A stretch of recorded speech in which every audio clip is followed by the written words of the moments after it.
Hello friends, আজ আমি যেখানে যাচ্ছি সেটা হচ্ছে রাজস্থানের ভানগড় কিলা।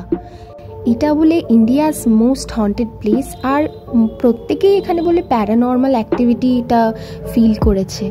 তো এটা হচ্ছে ভানগড়ের এন্ট্রেন্স। ঢুকেই দেখলাম একটা হনুমানজির মন্দির, আর ভানগড় সম্পর্কে কিছু ইনফরমেশনও দেওয়া রয়েছে। ভানগড় সম্পর্কে বলা আছে যে এই জায়গাটা ভানগড়ের মার্কেট প্লেস ছিল এবং এটাকে জহরি বাজার বলতো।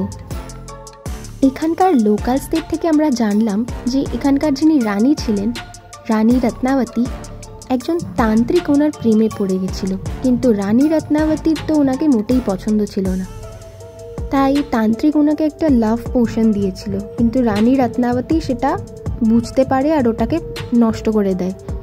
তখন ওই তান্ত্রিকটা রেগে গিয়ে ভানগড়ের পুরো সিভিলাইজেশনকে শ্রাপ দিয়ে দেয়, আর তারপরেই ভানগড় একদম নষ্ট হয়ে যায়। সন্ধ্যের পরে নাকি ভানগড়ে গেলে তাকে আর খুঁজে পাওয়া যায় না।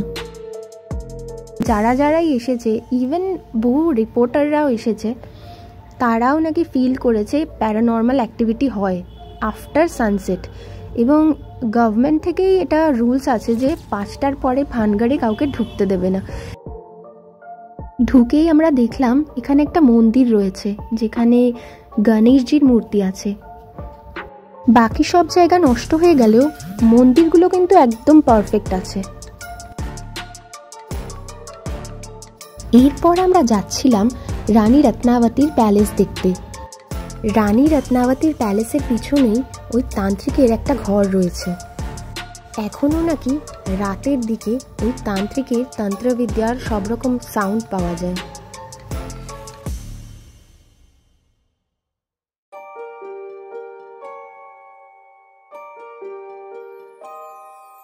এখন আমরা রানী রত্নাবতীর প্যালেসের ভিতরে যাচ্ছি।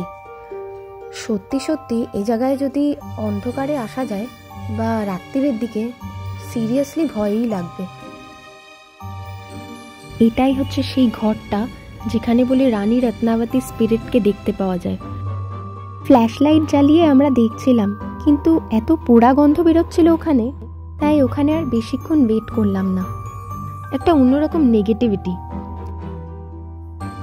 এটাই ছিল ভানগড়কে নিয়ে আমার একটা শর্ট ব্লগ।